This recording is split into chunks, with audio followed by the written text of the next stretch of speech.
Hello and welcome back to another episode of the Oner podcast, the only podcast where we review and break down films all in one big, long, unbroken take. I don't know if it's the only one. I put only in there. I was going to ask that. I'm Austin Archer, and with me, as always, is my childhood next-door neighbor and lifelong best friend, Kramer, England. It's the only one. It's the only one with us in it that do the only one with us in it. Nobody's doing it all in one big, long, unbroken take. Today, my wardrobe, this is kind of clever. Yes. I'm wearing a gray shirt. Okay. Because of the grays. Okay. We got grays in this movie. There's lots of different kinds of aliens throughout the history of alien lore. And there's like little green guys, little green Martians. The really classic model is the grays. And we're really going with like a classic model here. Yes. And then I've also got a little camo hat on because much like the aliens from Signs, we got some like camouflage. Why are you calling them aliens? Because it's just fun. Okay, I was like, it's alien. Right? I didn't know alien was like multiple aliens. You understand that's something. You're like, you're making me feel insane. That is not how you pronounce that word. I was like, do I talk to him? What am I missing out? Yeah, got it. Has he always called them this? Thinking back in my memories, has he always done that? My whole life, as he said library, my whole life. Is it Valentine's? Why is he saying Valentine's? It's Valentine's. Anyway, what's Mandela effect? It's always been alien. It's always been alien. We're gonna start it. It's alien, guys. Yeah, we are talking about Disclosure Day from Steven Spielberg. If you don't want spoilers, then you can find our first thoughts spoiler-free discussion over on the page. But we're going to get into spoilers pretty quickly here. We're doing a little bit of a new format on the show where it's more like segments. So let us know in the comments what you think of the updated format of the show. Starting out, general thoughts. Kramer, how did you feel about this new Steven Spielberg joint? I had a lot of fun with this movie. I really enjoyed it. I went with my son. It was just me and him, and it was a great time. It felt very much like a Spielberg movie in a good way. He still has it. Like he can still bring the wonder, the excitement, and the tension. Like he's really good at that. Now this isn't his best movie. No. I definitely have, certain things that aren't the best about it, but I really wasn't expecting it to be the best. So it was right on par with my expectations. I wanted it to be fun and I wanted to have a good time at the theater. And that's what me and my son had. Like I kept looking over and he was having a Spielberg experience that I had when I was a kid, Good. And it was like, oh, that's fun. Like, yes, could it have been better? Of course. Like that. It's definitely more in like the middle of the pack for his type of films. Right. But I still it was right on. It was a great time at the movie theater. John Williams' score is awesome. So I really enjoyed it. I had a really good time too. I really had conflicting feelings at the end of this film. Yes, I can see that. I really was like, I'm not sure how I feel about that. What I know is that like I wanted to love this so much. Yeah. And so I felt myself throughout the film like trying to shut off my CinemaSins brain. I hate CinemaSins. I hate CinemaSins as well. For putting that ding in all of our heads every time we see a character do something on screen that we're like, why would they do that? Yes. But it is like sometimes I think that the movie's job is to get you to not care about that stuff. Like the movie's job should be like, I don't care why Doc and Marty are friends. I don't care about I don't care why the DeLorean needs to go 88 miles per hour to time travel. Like, I don't care. It's also like, who cares? Yeah. If you're telling me that's how it works, then that's how it works. And I just go with it. And also especially like, all right, 88 miles an hour. It's a time travel movie. Yeah. That's time travel's impossible. Right. Like, so it's just the rules that you make up. Like if you're going against your rules, that's a problem. When people try to get into like, well, theoretically you need to do this, like who cares? This is a made up universe. Like totally. It's all cool. But sometimes characters do things in scenes that it's really hard not to be like, what is going on here? Yes, like what I agree. Where there's motivations, or like a character like is acting one way in one scene and then in the very next scene is just completely different. And it's like, who is this character? Why are they doing the things they're doing? Nothing about, again, it's about consistency. It's like Yes, you can yes, establish whatever rules you want, but if yeah, they say it's 88 miles per hour and then Doc just goes like, I think 66 will be fine. In a exactly. later scene, you'd be like, why'd you say 88 then? Exactly. That's the most frustrating when they set up a Yeah. rule and then they break it on purpose. Yeah.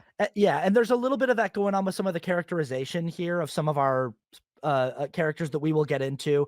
Yes. Um, but like, I feel like the the moments that work in this movie were exactly what I wanted them to be, and were like Yes. giving me that feeling.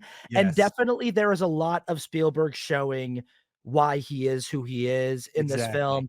In some ways, this movie felt like a clip show of like lots of his, it felt like a capstone piece where it was Yeah. like Yeah. he's referencing different films from his filmography like all over the place in Yeah. this movie, like lots of them. We're getting Yeah. like Minority Report Yeah. references, and we're getting Got War that. of the Worlds references, and we're getting, like Close we're getting all Encounters of the Third Close Kind. Yeah. Encounters, ET, we're getting Yeah. we're even getting like, some of the procedurals like The Post, and we're Yeah. getting, Yeah. like Bridge of Spies stuff, and it's um it, it was interesting in that way, but also in that way it was like I said in my first thoughts that it almost felt like watching the series finale of a show you've been watching for a really long time, I and could you see that. Yeah. want, because we just don't know how many we're gonna get from him from this point forward. I Like we know. don't Yeah. this might be the last like alien movie. This might be the last sci-fi movie he does.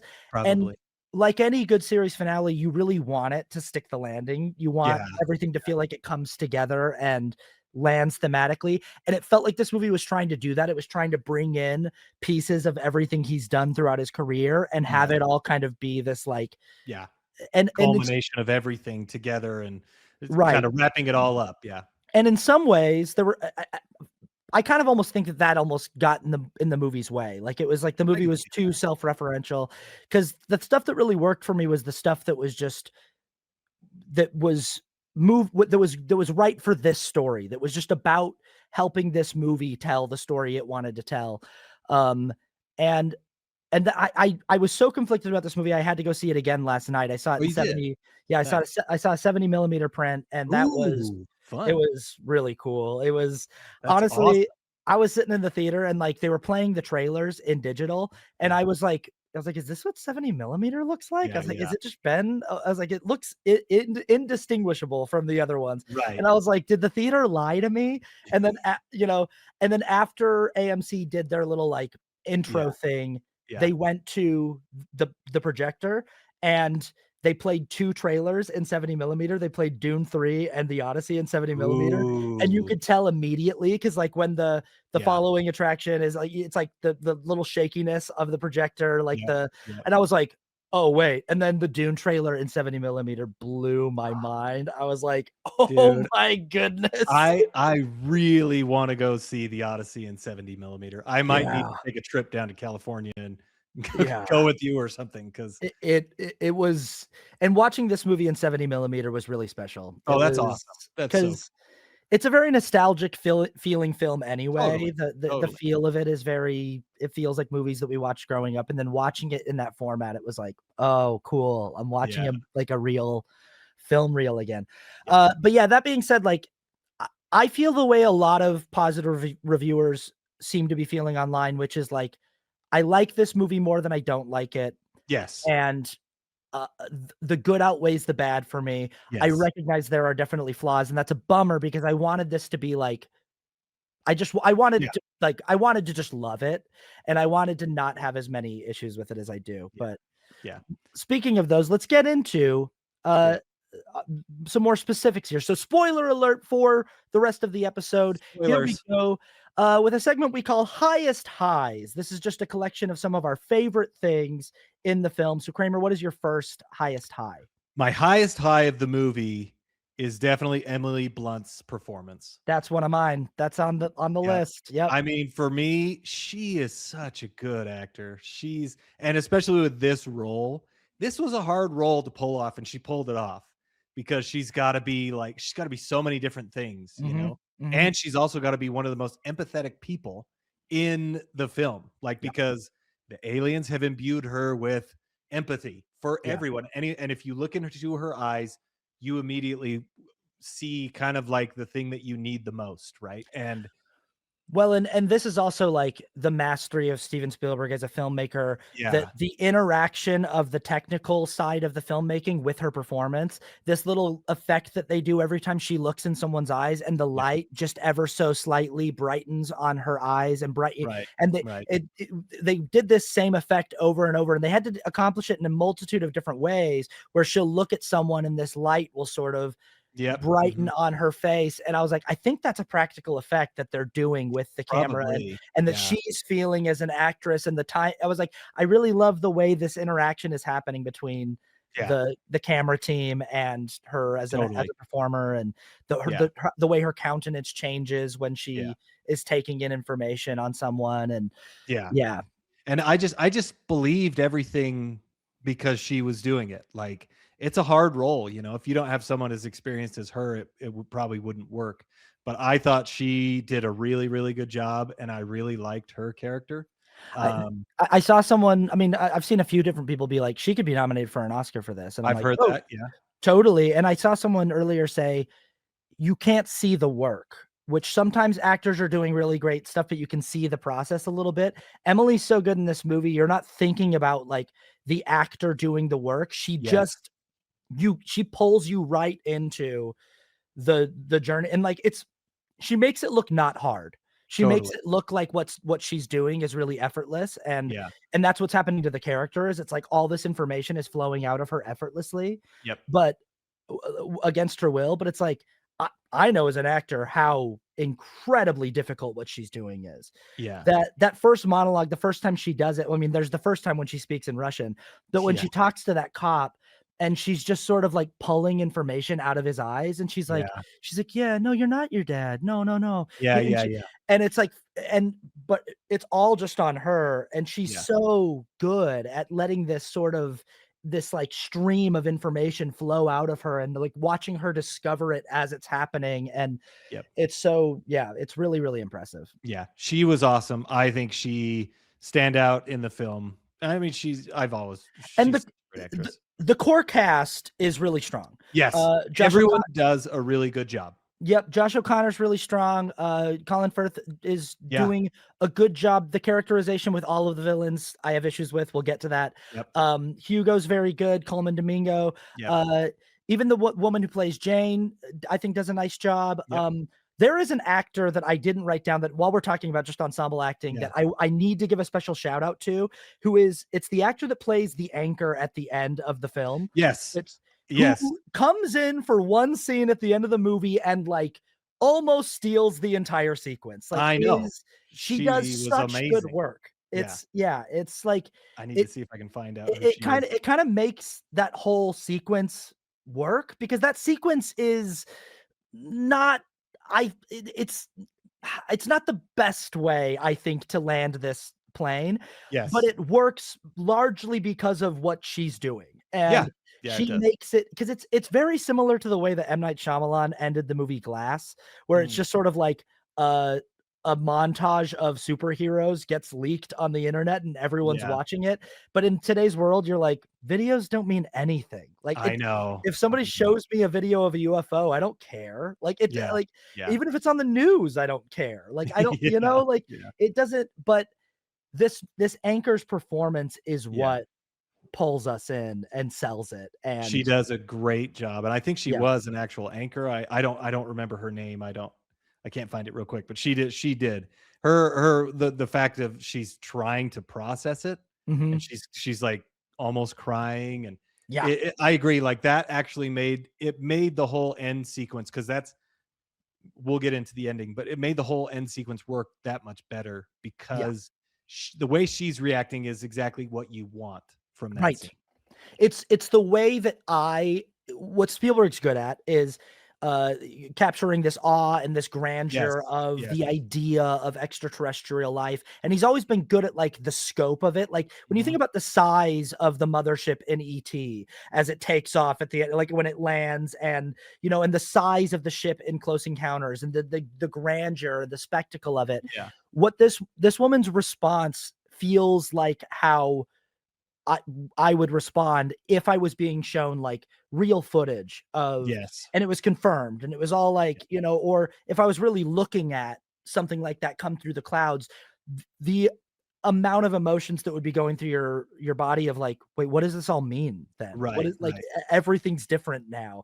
And you can see in her performance that and feel it. And Totally. that's what Totally. works about that moment. And it's some of the Yeah, stuff that yeah, really works the best in this film.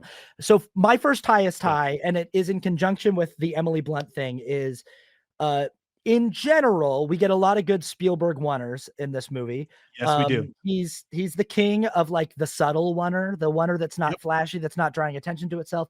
I yep, just love the way that he like, I love, like, the staging of the introduction of Colin Firth's character when we're yeah, on the bag that's dumping out all of this stuff, and then we lift up and go over to the window and then push in behind the window, and he's framed in the light, and, mhm, like, I just was like, I love like, not a lot of people will s they would do that in chunks. They yes, wouldn't do it all in one. They wouldn't go yeah, transition shot of the drives dumping out of the bag, pulling up, watching the people yeah, count the bag, moving the camera around the car, and then going up to yeah, a I a love it, I love yeah, it. like and he does that a lot. Like, I love the oneer, and, like, small ones, like when she's Yeah, driving in her car and, we're looking into the driver's side window of her at her singing. mhm, Camera moves to rear view mirror, and we can see her face in the rear view mirror, and then the camera goes inside the car and yeah, looks at the rear view mirror from another angle, and we see the cop car that's pulling her over.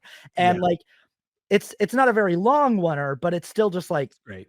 it's awesome. Like, I know. it's. It's seamless, it's the seamless oneer where it doesn't draw attention to itself, Yeah. and he's so amazing at that. Also, he also does some though that they are drawing attention to themselves, and it was still awesome. Well, the one that I wrote, the one that is like the one of the movie is the scene when Emily Blunt shows up to KCXC at Yes, in the first act, and she's late for work. She's got to be on the air in 3 minutes, yeah, and we do like a 3 or 4 minute long yep, scene yep. where she's walking through the TV She's trying to set. get ready, and yeah, she starts speaking in Korean to the guy, and yeah, it was awesome. She we do a little Minority Report moment where she like grabs her makeup lady and she's like, "You need to go to the police. Do it now." She's Yeah, like, yeah, "Maddie needs you. Do it now." yep, And that's a very like, in Minority Report yeah. when she grabs onto the Don't guy go in the home. mall. "Don't Yeah. go home." She knows. Yeah. Or he knows. Yeah. He knows, yeah. He knows. Don't go home. But like, yeah, this sequence is so well performed Oh, by it's awesome. Emily Blunt. It's such a like give her the Oscar for this oneer. Yeah, right. And it is also the moment in this movie that I literally in my chair sat up like this and leaned forward Yeah. because the way it Mhm. progresses and develops. She sits down, she speaks to this guy in Korean. The backdrop of this film is we've got a geopolitical conflict going on between Yeah. what sounds like North Korea and Russia and a bunch of uh Yeah, we're on the brink of World War III. yeah. And she, even the way that she's like in this scene where there's an interpreter on set Yeah. for the guy who speaks Korean, and he's misinterpreting 2 words, Yes. and she's like, "No, he's saying, Yeah. he." He says not yeah, it's like the way you're saying is more aggressive. He doesn't wanna be more aggressive or Yeah, something, whatever. Yeah. and then the guy goes, "Okay," and she goes, "It's okay, I just don't think you heard him," and He's she's like, like "Well, they're pretty close." And they're like, pretty close words, and she's like, "No, yeah, it's okay. I just don't think yeah." And it was great. and Yeah. and then her producer's like, "You speak Korean?" And she's like, "What? I don't Like, "What are you talking about?" Yeah. Yeah. But then she walks over to set, they're on air. I also like the blocking. Spielberg's so good at these oneers He because really is. she's got to change out of her clothes, do makeup on the fly while she's doing all this stuff. Then she walks over and stands in place, and she's still got her makeup thing tucked Yeah. in her shirt. And they go, and we're on in 3, 2, and then her makeup lady runs over to her and grabs the makeup thing and Yeah. snatches it out of her shirt right Yep. before she starts speaking. And it's like Awesome. it's so beautifully staged. It's Oh, it's so like amazing. wonderfully choreographed Yeah. and just like, and Yeah. then we go into this moment that we saw in the trailer, which again is like, it's just riveting. It It's is. yeah. Yeah, she speaks the alien language, Uh-huh. and she like yeah, it's just crazy. And then that's when they cut. They cut, and they're like, Right. "Oh, we got to go." And then she passes out. But yeah, that whole sequence was Yeah. awesome, and Yeah. I love and honestly, it's one of mine as well. The exciting sequences in this movie. The other oneer that I thought was amazing that when he gets Josh O'Connor, is it O'Connor? It's O'Connor, right? Yeah. Yeah. He gets a call from Emily Blunt. She says, "Don't go back to the house. They know you're there. They're waiting for you." And he walks up to like the fence, Hmm. and the camera like goes around the fence and then comes through the fence, and he steals the car and it gets in the car with him, Hmm. and then he starts driving. That was the other one that draws attention to itself a little bit more, but like such great camera work, and like just totally pulls you. I love that It's sequence. amazing the length of it. That Yeah. scene, the geography of that scene is one of them that pisses me off though. Like it I it, it pisses me off that like he's just in an open field with no coverage and no one's looking at him. I'm just like, I what got that. is going on here? I'm just like, how is no one looking at him? Yes, Like, yes. it's I gave it a pass because it was so cool, I because it like was the like, okay, I just feel like Spielberg's smart enough to be like, put some stuff, put some more yeah, put stuff something there, in the or have him come through way. a cornfield, which is Right. funny, but yeah, Put a tractor out there. Put some yeah, things for him to hide behind. yeah. Like he's hiding behind a fence that is fully transparent. That is like you It's can got 2 things on it, yeah, yeah, it's like you can if anybody looks, he yeah, couldn't be more visible. He's like in a big wide open field. It's yeah, like when you're like going to meet your friends on the beach and they're all like down the beach and it's like and everyone can just watch you sort of awkwardly like walking up because like yeah, yeah, it it's just was. yeah, I got that too. And especially at the end of that sequence, they just, like, are behind a rock, and the guys are literally, like, right. 15 feet away, This whole and sequence kind of is really hard for me because I want to yeah. like get lost in it, but it keeps just being like it's like, yeah, cool. Okay, you drive the car off the cliff and it lands in the water and it tricks them, but it's like, but get out of there now. Like I know, leave. yeah. You don't Leave. need to watch, like, just They go. stay and watch. And it's like, I know. oh, you blew it. Like, Yeah, but the movie yeah. just goes like, no, they didn't get caught. It's like, well, they should.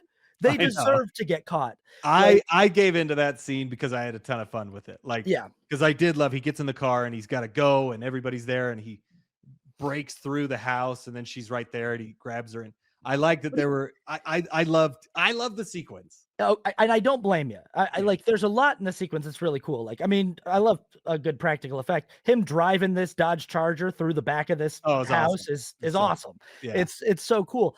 yeah. But it drives me nuts that he even like that he reverses first. I'm like, what are you like what? And I feel like what they're trying to do with the sequence is show that Josh O'Connor is like not an action hero. Like Yeah.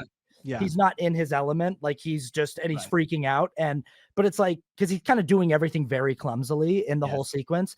But Yes. it is like he's got like 30 cars behind him chasing him, and his first instinct is to reverse. And I'm just like, what? Like, no, forward. And I get it that forward means I have to drive out the back of the house, but Yeah. yeah, that's the situation you're in. Like, I, it was just watching it. My brain kept being like, oh my gosh. And also, we're gonna get it. This is part of my. It's bleeding into my lowest lows Yeah, because yeah. it's also like I can't decide if the bad guys in this movie want to kill him or not. Like they'll like be Yeah. shooting right at him, and then they'll be like, "Don't shoot!" Like Yeah. and then Yeah. they'll like take him in, be like, "We got to take him in for questioning." And I'm like, is is the idea that the government want or that Wardex wants to kill him or not? Is I it think like it's a great question. I think Colin Firth does not want to kill him. I right think the second guy does want to kill him. Boyle? And Yeah. Boyle is one of my he's one of my lowest lows. That Yeah, whole I can see character that. Yeah. because Yeah. he's He's not much of a character. well, and he's constantly going back and forth between "I will kill you" and Yeah. "Ugh, well, my commanding officer says I can't, so I guess I can't." And it's like, Yeah. but you didn't care about it the scene before. Yeah. Like it's like as a character, I'm like, we need to figure out what we're doing with that guy because Mhm. he can't in one scene be like, "I'm gonna drive you into this train," and then Yeah. in another scene be like, "Well, if Colin Firth says I'm not allowed to shoot you, then I guess I'm not allowed to shoot you." It's like you Yeah, can't. yeah, I agree. You I know, it's like if this guy is that big of a threat, if he's our big, like, if he's the bad guy that we really need to look out for, we need to keep that, You like, know, you could have done that, or you could honestly just take him out, because like if during the train sequence he's right next to them and somehow he gets caught and then he gets offed by the train, it's like, sure. well, like, okay, that that thread is taken out, which would have made the ending, because in the ending he just walks out, and I'm like, yeah, that didn't make any Thi- sense for that This character. this guy with the most menacing look on his face ever is trying to drive them into an oncoming train. And then Yeah, when that doesn't work, he's shooting at them, trying to kill both of them. And then in the end sequence, he looks at Colin Firth and goes, "Aren't you going to stop her?" yeah, And Colin Firth's like, "No." And he's like, "Aren't you going to stop her?" And then yeah, he just sits down and then Boyle just leaves. And it's yeah, like, I yeah, don't think he would do that. I think he would shoot her. I think yeah. and like someone would, but I agree with you that it's like take him out. Take him, Or yeah, like take him out, or he never looks into Emily Blunt's eyes until the very end, and then he looks, and then he gets it right. Like there's ways you could have dealt with it a little bit better instead of him just being mad and huffing off, because yeah, that's honestly kind of the worst way to deal with that yeah. character, and it's unfortunate. But Boyd is his name, by the way. oh, Boyd, yeah, yeah, Boyd. Boyd, I got it That's right. wrong, sorry. Okay, so, with that, I would also say another high for me was just the first act in general. I felt like the entire Yeah, first act was great. really strong and really, like, engaging. It I was. felt like the issues story-wise started to show up in the middle act as we started to get more information. It was Yes, hard for me not to go like, I don't get like, pieces aren't fitting in here, and it felt a little bit like maybe this script needed a few more drafts to make sure that we he did 'cause 42, I guess. well, so okay, that was the other. I was gonna say this. I was gonna say it's either that the script needed more drafts or that it was too many drafts in and they hadn't got because sometimes what Yeah, happens, I've yeah, done this in the rewriting process, is you rewrite so many little things in different scenes, yeah, and then you forget that like because we changed this thing in scene 34, yeah, it doesn't work anymore with this one line in scene 17 and we totally, need to go back and change that but it's easy to lose track of threads like that the more rewrites you do. totally. And every time I do a rewrite on a script that I'm writing, I have to go back through and read the entire thing again to make sure I didn't Yeah, miss anything that yeah, now doesn't work because of that new thing I put in, totally. and it felt like and sometimes when I'm that many drafts deep into something, it's really hard to even remember like does Yeah, any of this still work together or not? Yeah. I think it's something like that, and I think it just Spielberg also, he takes risks on things like the fact that in Jurassic Park, the T-Rex hops through the fence, and then 10 minutes later there is no floor under where the fence was broken. Like if he gets you into the story enough, he thinks you won't worry about it, which is Mhm. many times Mhm. I agree with him. But Yeah. there are some times in his movies where I was like, well, that's a little too much, or he kind of takes too much of a risk. And I think he kind of did that in this movie with some of these things that we're talking about. Well, and that the T-Rex is a great example of like took me years to even notice that. Oh Granted, yeah, I saw the movie when I was 5 years old, so yeah, like, me too. Yeah, so like I'm not being that critical of a movie I'm watching at that age, but it still was like I wasn't until I was like 30 that someone pointed yeah, that out to me, and I was like, yeah. oh, And you're but so into the story, you don't really worry about it, right? right, But and that works, and I still don't care about that in Jurassic Park, because the movie just works, right? yeah, Like it just, yeah.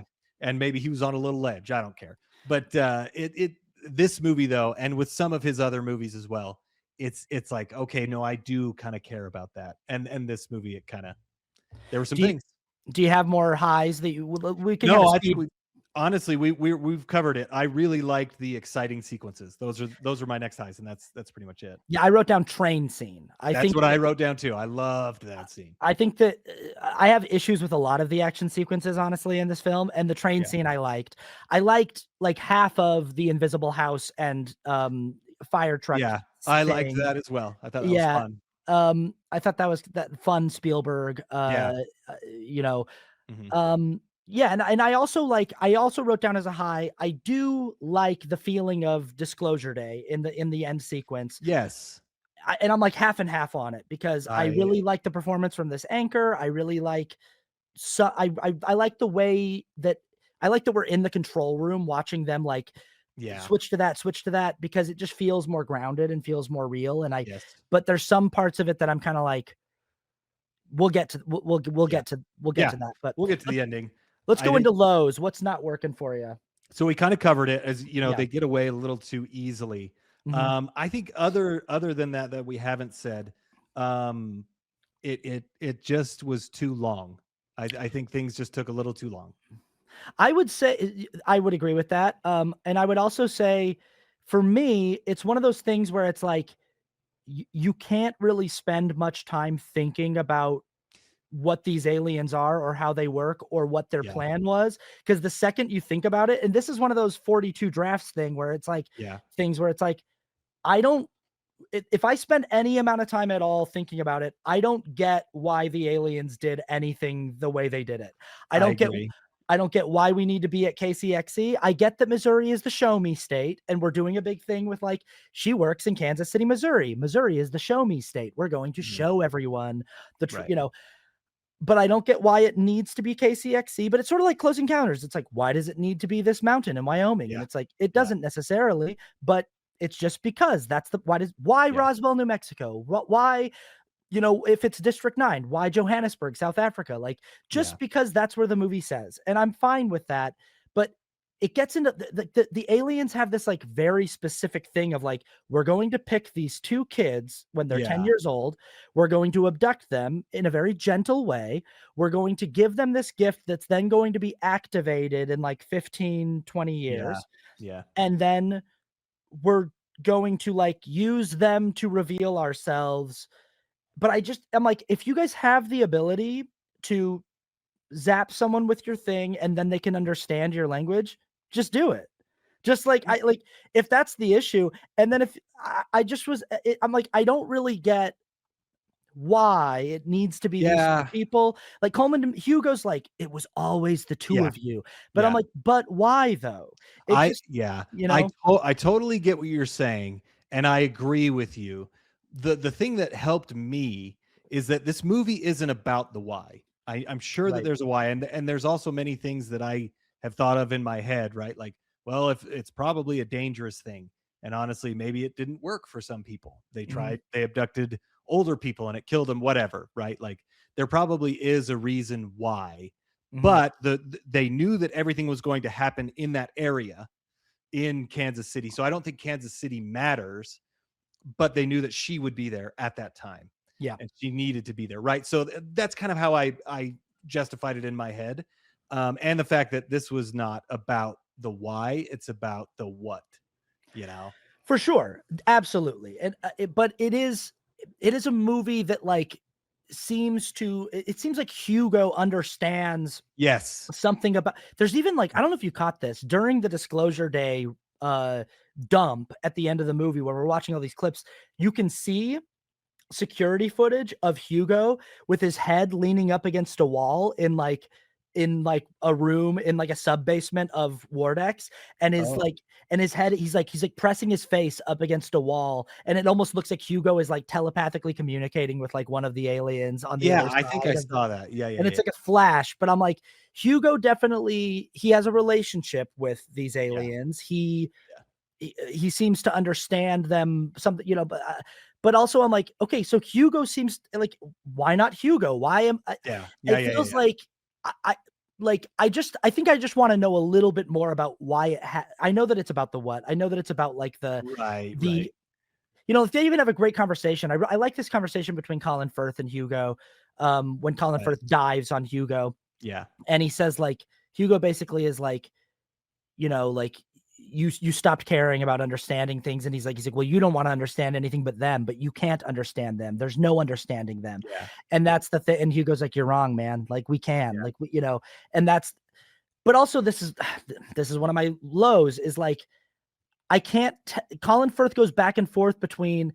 Is it that he doesn't trust the Greys, the aliens, Mhm. or is it that he doesn't trust humanity and what they would do with them?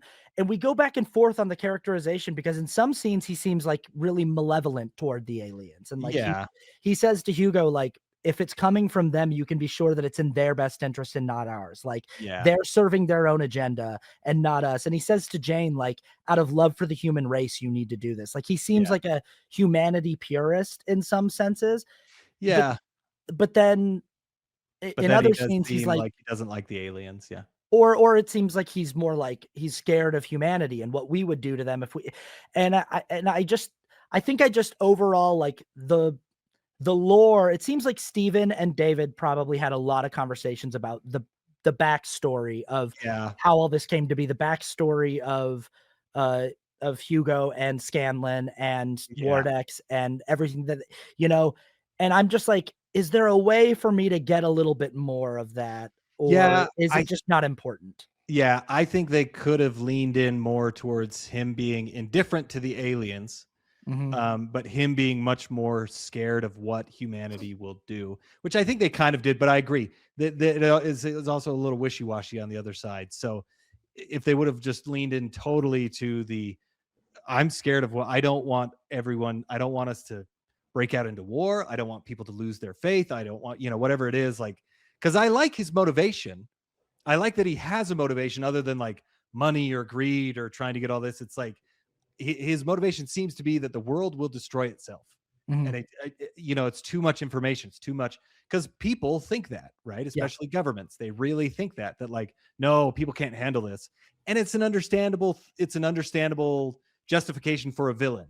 Like I understand, I don't agree with it, but I understand why he would want to do that. So I like that he has that, but yeah, I wish they kind of would have nailed it down a little bit more because it's not as strong as it could have been. I felt like. right.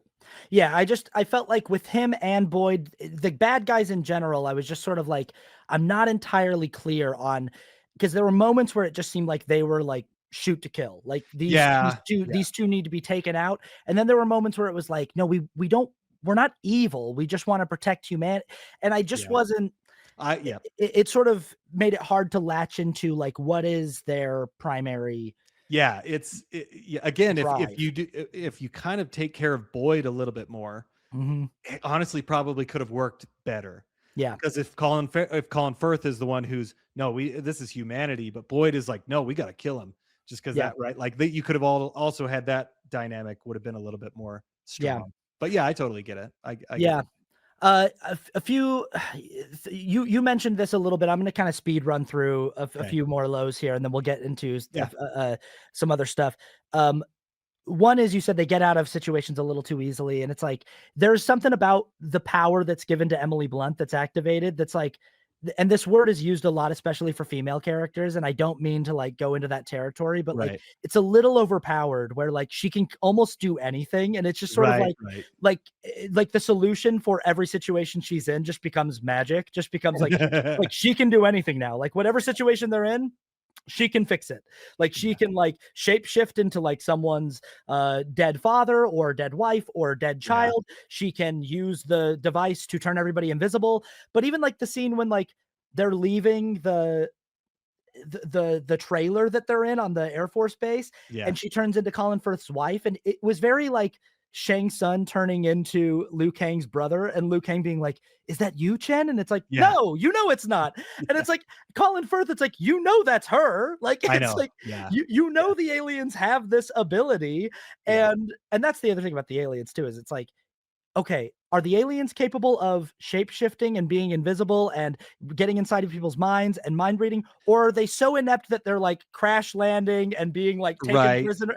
Like Yeah. I I think I do in my interpretation, she yeah, didn't shapeshift. It's Colin Firth's perspective. right. Same with like the animals they No, for present as sure. animals. No, I get that, but Yeah. I get that everyone else is seeing it as her and he's the Yeah, only one. yeah. I get that. But Yeah. I'm still like, but do you know what I mean? It's Yeah. like The yeah, yeah. it's like, how is he as the guy who's like the head of this operation not like, "I know what you're doing. You're in my mind making me see my dead Yeah. wife." But also, like, it stops Boyd. Boyd's like, "Oh, well, in this moment, I guess I'll just stand down because Colin Firth's" and then Boyd's like, "Don't Yeah. let them leave the base." And a few people see family members that she but then Yeah. everyone else is just like, "Back up." And I'm like, I don't it just feels a little bit like, can we find a better way to do this Yeah. where I it's can yeah. where, I can that was a big stretch. Yeah. Mhm. But so that's a little bit nitpicky because it's like, Yeah. whatever, the movie's telling me that this is the power that she has. And then I have a thing that's probably going to be a weird thing to say and unpopular, Okay. potentially. I feel it's a little too much with the lens flares at this point. I think in this phase of Spielberg's filmmaking, it's been for like 5 movies now. It's been like in Fabelmans, in West Side Story, and like everything's a lens flare. Everything. Yeah. And Yeah. I just feel like it's a thing where I'm like, it's not that I don't like the aesthetic of it. It's not that I don't like the look. It's just it feels like you guys are finding a way to jam a lens flare into every single shot of the Yeah. film. It was a lot. It was a lot. And Yeah. yeah. I totally agree with that. I noticed it a lot more in this film. I watched West Side Story a few months ago and I was like, man, there's a lot of lens flares. Like it's just like always lens flare. Yeah. And Yeah. it's just a thing that I've noticed lately with his Yeah. filmmaking that it's like that's sort of like the default look. And I feel like it's something that is a little bit of a less is more thing. Yeah. I agree. I agree. Yeah. Okay. Anyway, biggest shocks for you. I didn't have any big shocks. Did you? Y- I mean, everything felt very much like, oh yeah, I expected it. So there wasn't anything with me that like took me out of the movie in a bad way or shocked me in a good way. I felt like everything flowed very naturally. Yeah, it was more or less like the kind like I wasn't like, "Oh, this is a totally different movie than I thought it Yeah. was gonna be." It's more Yeah. or less like around what I expected. My Yeah. biggest shock was, and still is after seeing it the second time, just could not have predicted in a million years the opening scene of this movie. Could not have predicted in a million years that we would start at like a With a wrestler. WWE That's SmackDown. that's Ri probably my biggest shock too, actually. I forgot about that because I was like, why are we in a wrestling match? And honestly, watching it the second time, I was like, still couldn't tell you. I don't know why the movie I know Public place. after seeing it the second time, I know the metaphor that they're doing. I get it. It's politics. So like one of the Yeah, wrestlers yeah. is Red and wearing red blue. pants and the other one's wearing blue pants. And Yeah. it's like America right now is very much like, ah, like beat Yeah. them up. Yeah. And it's like the spectacle of politics, political theater, Yep. and Yep. you know, the red and the I blue yeah. beating each other up. And also the idea that like wrestling's fake, that they're actually Yeah. friends behind the scenes, that Right. it's not real fighting. It's you know, Yeah. and it's theater. And I was like, okay, I get that, but also for the movie, why are we here? Like I just took it as David Kep wanted to do another wrestling scene after Spider-Man because it was I immediately I was like, I feel like I'm watching Spider-Man with Tobey Maguire again. and it's also weird because Spielberg, and he doesn't ever do this, he starts the movie in the POV of the other wrestler. Yeah, So it's we're like weird. in a Weird. POV shot getting thrown around the ring. Yeah. And usually a POV shot tells us like the character whose POV we're in is a main character. And Yeah. then we like bounce out because I Yeah. was like, my first thought was like, is Josh O'Connor in a wrestling match? I was like, Yeah, it was weird. That was probably my biggest shock too. it's a very weird Very way weird. to open Yeah, this movie, and it's very tonally it is. again, it's like this movie's referencing other movies that David Koepp and Steven Spielberg have made constantly, Totally. and I don't think it needs to do that. No. No. Anyway, okay, themes. Let's go to themes, and then Yeah. we'll get to the ending. Yeah. The biggest themes that I saw, they all kind of go together. First of all, there's kind of a difference between a big theme was kind of faith and knowledge, Yep. right? So she is empathetic. She can understand things that can't really be said, right? Which Mhm. is more of a faith thing. He is about numbers and math, which is a knowledge thing, right? Yeah. And the biggest solution for both of those things is to listen, Yeah. which is the last line of the movie is Mhm. listening, right? And that seemed to be the biggest theme, is that we all have things that we can't express in any way, in any mathematical way, right? So we Yeah. just have to listen and be understanding, which I really liked that they ended the movie with that one line, because that summed up the entire movie, which is we just need to listen, Yeah. right? And so that, I don't know, that was the biggest theme. What themes did you pick out? Oh, those are that's absolutely in my list as well, and I like the way you put it, faith versus knowledge, because I Yeah. put religion versus science, but Yeah, which is the same. I like faith versus knowledge better. Obviously a big theme here is fear of the other and the Yes, unknown, and totally. Totally. empathy being our greatest asset Yeah. evolutionarily as a species. I mean, like, Yeah. there's a reason why vegan humans exist. There are no other animal species that like care that eating each other is part of the circle Right. of life. Right. Humans are the only species, as far as we can tell, that like feels bad about the pain that other species Yeah. experience, and to the degree that we will be like, I refuse to participate in Yeah. that. Yeah. And it's an interesting thing that it's like it's an asset.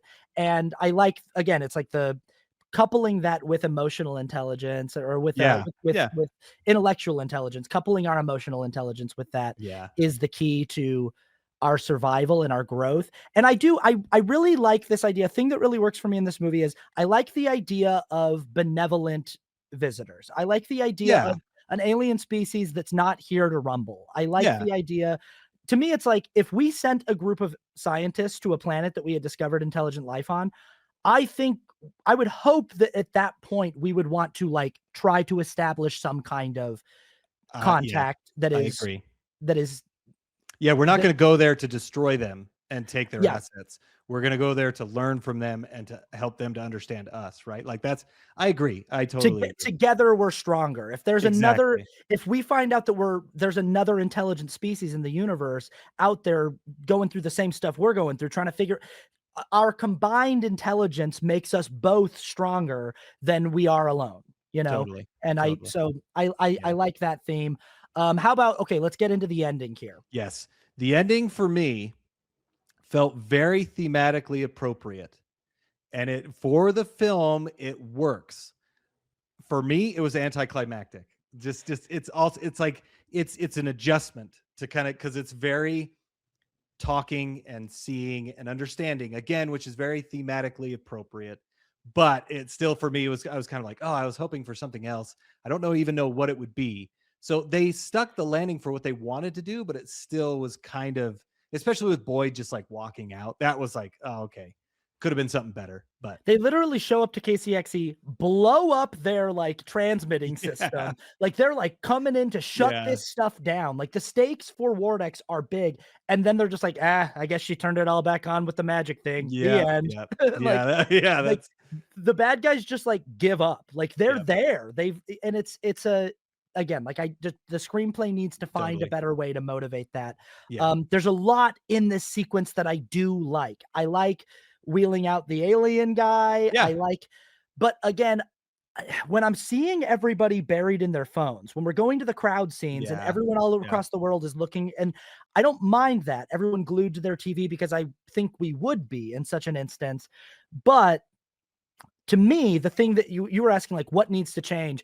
To me, what needs to change is we need to get everyone to go from here to here. And Mm, so mm. the thing that needs to change is I think that it needs to first be shown to them in the videos, in the Yeah, archive, yeah, and then in the night sky, they arrive. And yeah. like That's actually a great idea. I think having everyone look because I think it's not enough just to be in the era of AI and the era of like it's not enough to Yeah, just be shown a broadcast of like look at all these released government documents. We need to see it. So it's big that they have the alien come into the station at KCXE like that and have it on yeah, camera. But yeah, I think the people need to see it yeah, for like, and I think that the grandeur of having everyone look up in this, so I get that they really wanted to end their movie with that word, with listen, yes, but a lot of people have said it feels like a cop out, and it did a little bit to me too, because I was like, David Kep, you have the chance to write the monologue that's going to like save mankind from itself. And right. whatever this alien whispered into to Josh O'Connor's ear is the speech. And it's like if if if Andor can have a speech like with like Luthen Rail's speech in the first season, like take a crack at it. Like try to write the speech that's going to save mankind.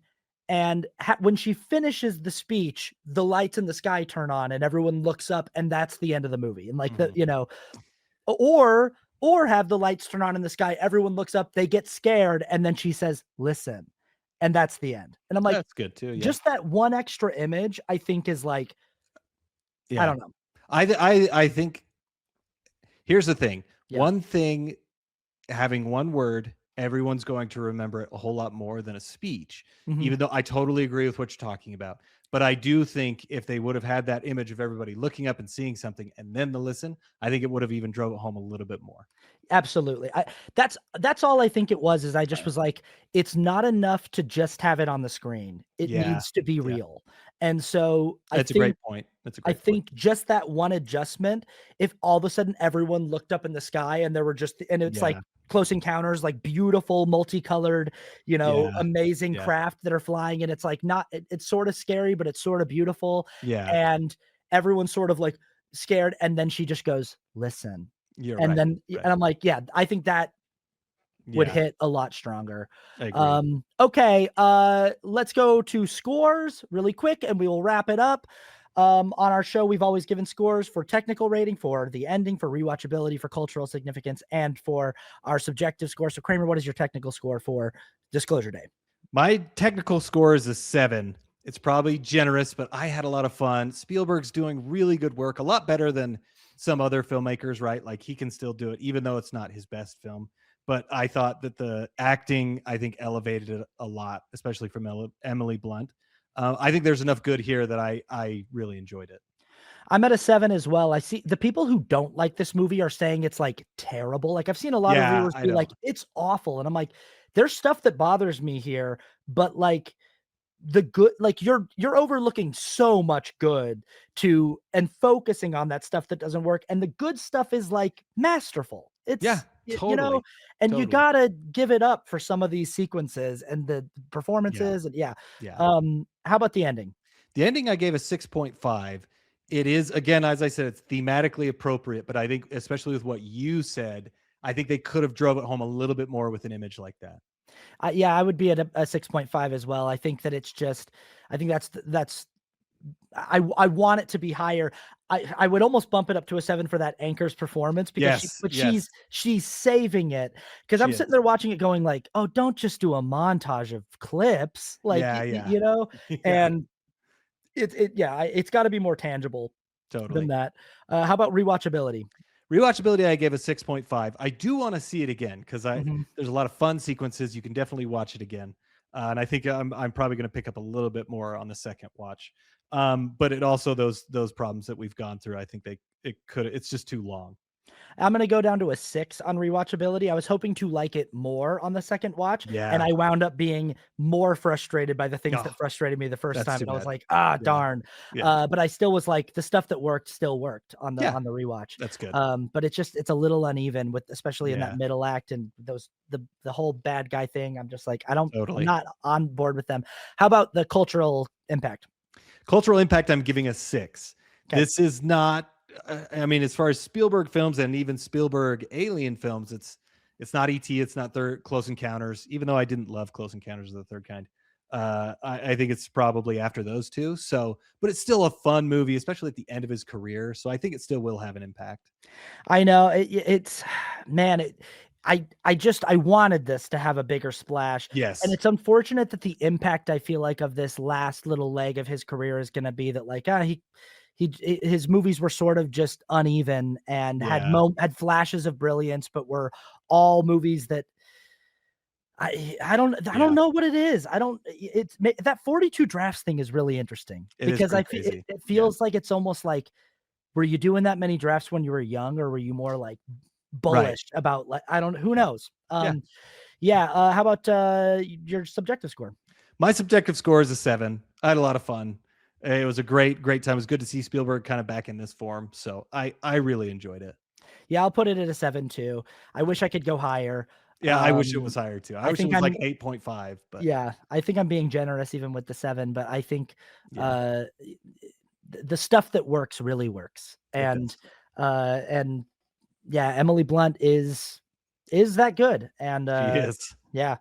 And shout out to that anchor at the end of the Yeah, movie, yeah. 'cause yeah. Awesome job. Yep, Awesome job.